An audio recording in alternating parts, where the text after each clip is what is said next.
Грозно прошел финал первенства республики по греко-римской борьбе среди юношей до 18 лет. Всего соревновались 160 спортсменов в 12 весовых категориях. Об итогах состязаний расскажет Ада Магомедов. Ильяс Дакаев занимается греко-римской борьбой уже 10 лет, а ведь ему всего 14. Он дважды становился чемпионом страны и намерен повторить свой успех.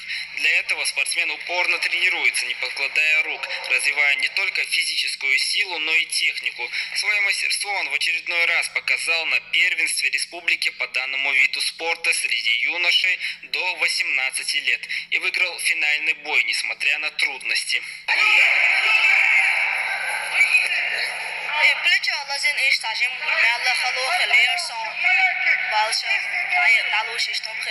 Так же, как и Ильяс, высокий уровень показывают и другие спортсмены. Всего их 160. Выступают они в 12 весовых категориях.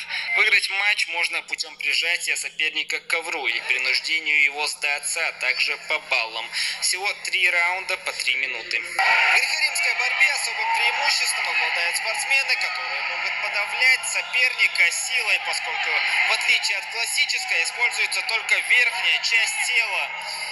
Запрещены подножки, болевые приемы, а также нельзя атаковать ноги соперника.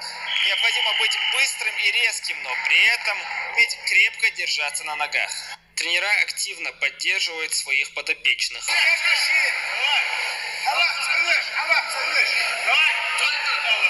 У чеченских спортсменов имеются все необходимые условия для развития, благодаря чему они и показывают высокие результаты на всероссийской арене. Именно последние 5-6 лет мы держим планку Чеченская республика. У нас здесь участвуют призеры России, двукратный победитель России Дакаев Ильяс. У нас, альхамдулилля, даже на Россию, можно сказать, твой лидерство. После напряженных поединков определились победители и призеры. Среди них и Ильяс Дакаев, который теперь вместе с еще 3 товарищами по команде будет представлять чеченскую сборную на турнире СКФО по греко-римской борьбе среди юношей до 18 лет. Ада Магомедов, Саид Амин Мусаев, Магомед Бараханов.